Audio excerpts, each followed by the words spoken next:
भरमसाठ खर्च आणि पाण्याचा अतिवापर करूनही ऊस पिकातून शेतकऱ्यांना फारसं उत्पन्न मिळत नाही.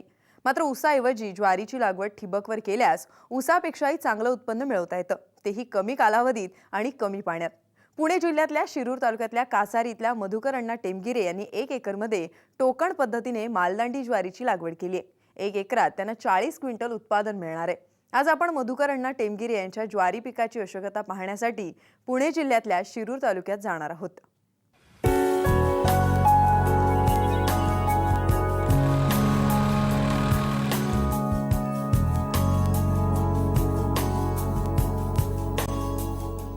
शिरूर तालुक्यातले कासारी इथले मधुकर अण्णा टेमगिरे कमी कालावधीत आणि कमी पाण्यात येणाऱ्या पिकाच्या शोधात होते. रायगड सिद्धी इथं त्यांनी आधुनिक तंत्राच्या सहाय्यानं ज्वारी लागवडीचा प्रयोग पाहिला होता. बागायती भागात ऊसाला पर्यायी पीक तसंच मराठवाडा आणि विदर्भातल्या शेतकऱ्यांनी आत्महत्या करू नये यासाठी त्यांनी ठिबकचा वापर करून ज्वारी लागवड करण्याचा निर्णय घेतला. टेमगिरे यांनी आपल्या 1.5 एकर क्षेत्रात ठिबक सिंचनचा वापर करून टोकन पद्धतीनं ज्वारीची लागवड केली. 2 रोपातील अंतर 1 फूट तर 2 ओळीतील अंतर 3 फूट असं ठेवण्यात आलं. जिथे ज्वारी उगवली नाही तिथे नर्सरीतील ज्वारीची तयार रोपं आणून लावली. याच्यामध्ये ही माझं 1.5 एकर क्षेत्र आहे. याच्यामध्ये 3 फुटावरती मी ठिबकच्या लॅटरल हात धरलेले आहेत. याची एक नांगरणी आणि 2 वेळा पाळी आणि कोळवणी करून घेतलेली आहे, आडवी उभी. आणि नंतर ठिबकचे पाईप अंतरले 3-3 फुटावरती लॅटरल टाकलेले आहेत.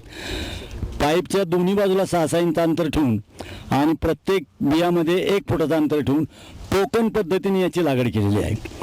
आणि ज्या वेळेला पीक उगून आलं त्यावेळेला असं वाटलं आम्हाला की काही रोपं उगवलेली नाही आहेत, 5-10% तरी त्याच्यामध्ये मर होतेच. मग आम्ही मस्क्यांच्या नर्सरीमधनं हिच्यावरती रोपं तयार करायला टाकलेली होती की ज्या लोकांचं उगवलं नसेल, सांधण्याकरता म्हणून ज्याला आपण म्हणतो, ते आम्ही रोपं तयार करून हे सांधलेलं आहे. त्यामुळं सगळ्या रोपांची उंची सारखी झालेली आहे. तर याच्यामध्ये याला 2 खुरपण्या प्रायमरी केलेल्या आहेत. त्याच्यामध्ये 2 फवारण्या केल्यात की पुढे काही प्रिव्हेंटिव्ह आहेत की याच्यावरती पुढे काही रोग येऊ नये म्हणून.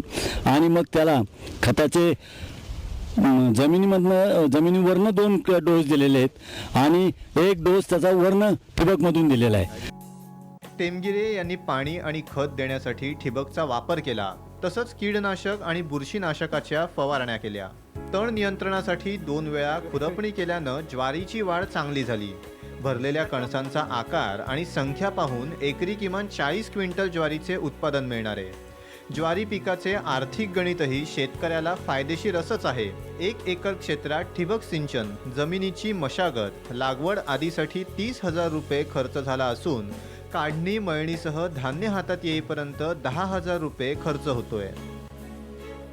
ही वैरण होणार आहे आणि ही वैरण सुद्धा तितक्याच पद्धतीमध्ये महागाईच्या काळामध्ये अतिशय चांगले पैसे होऊ शकतात.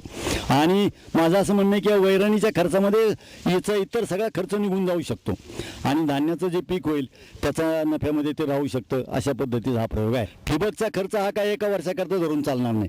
ठिबक हे 4-5 वर्ष चालतं. मला आता इथे 45,000 रुपये एकरी खर्च आलेला आहे. मी जर याचं 5 वर्ष किंवा 4 वर्ष पीक चाललं तर 10,000 रुपये मला याच्यावरती खर्च टाकता येतील. आणि आतापर्यंत मी या प्लॉटला 30,000 रुपये खर्च केलेला आहे. अजून 10,000 ते 12,000 रुपये माझे खर्च होणार, कारण ते प्रत्यक्ष पीक काढायचं आणि दाणा ताब्यात घ्यायचा आहे. आणि ठिबकचे 10,000 धरले तर हे सगळा खर्च पहिल्या वर्षी 50,000च्या आत व्हायला काहीच हरकत नाही. आणि याचं उत्पन्न मात्र मला नेट 50,000पेक्षा जास्त पैसे राहतील असं वाटते. मधुकर टेमगिरे यांना कृषी पदवीधर असलेले केशव म्हसे आणि कृषी विभागाचं मार्गदर्शन आणि सहकार्य मिळालंय. ऊसापेक्षाही ज्वारीचं पीक फायदेशीर असल्याचं म्हस्के सांगतात. पारंपरिक पद्धतीने जी लागवड करतात ती लागवड इतकी दाट असते, त्या रोपांना सूर्यप्रकाश, हवा, खत, पाणी हे घेता येत नाही आणि गर्दीमुळे त्याची ताटाची वाढ होत नाही आणि त्या वाढण्यामुळे ते उत्पन्न काही नीट येत नाही.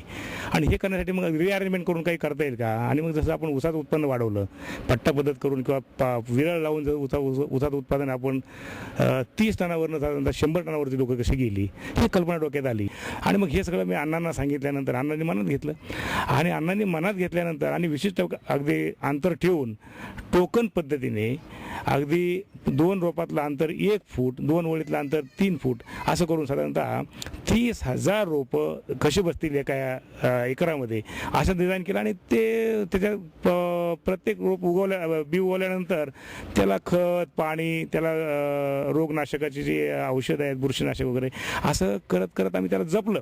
ऊसाच्या तुलनेमध्ये जर तुलना करायची जर म्हटलं तर ऊसापेक्षा ते भारी पीक होऊ शकतं, कारण हे कमी पाण्यावरती अगदी ह्याला 2 किंवा 3 पाणी जर फ्लावरिंगच्या स्टेजमध्ये मिळाले, पावसाच्या पाण्यावरती साधारणतः पेरणी होते, पण पुढचे जे पाणी लागतात ते अगदी 2-3 पाण्यावरती येते.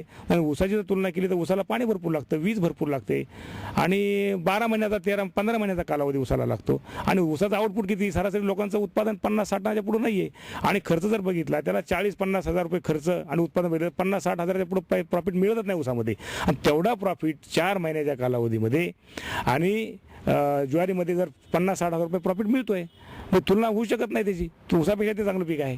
म्हणजे हा जर समजला आपण तर हा ग्रामीण भागातला किंवा जिरायती ऊसच समजायचा आपण याला. आज ऊस लोकांचे उभे आहेत, पण कारखाना काही एवढे ऊस लागवड झालेली आहे की ऊस द्यायला तयार नाहीत. मग असं उत्पन्न जर तुलना करता की ऊसाच्या एकरी उत्पन्न इतकं जर ज्वारीचं उत्पन्न मिळते, ऊसाला वर्षभर पाणी भरा, इथं 4-4.5 महिन्यात भरा. जर कॅल्क्युलेशन केलं तर 1/3 कालावधीमध्ये तेवढं उत्पन्न मिळते आणि श्रम कमी, मनुष्यबळ कमी, सगळ्या दृष्टीने हा ज्वारी उत्पन्न किफायतशीर आहे. ज्वारीचा हा यशस्वी प्रयोग पाहण्यासाठी कृषी विद्यापीठातील अधिकाऱ्यांनी शेतकरी मेळावा तसंच शिवार फेरीचंही आयोजन केलं. तर अनेक शेतकरी, उद्योजक तसेच स्थानिक लोकप्रतिनिधीही येऊन टेमगिरे यांच्या या प्रयोगाचं कौतुक करून प्रयोगाची माहिती घेत आहेत. ज्वारीचं पीक दुष्काळी पट्ट्यातील शेतकऱ्यांना तसंच बागायती भागात ऊसाला चांगला पर्याय होऊ शकतं.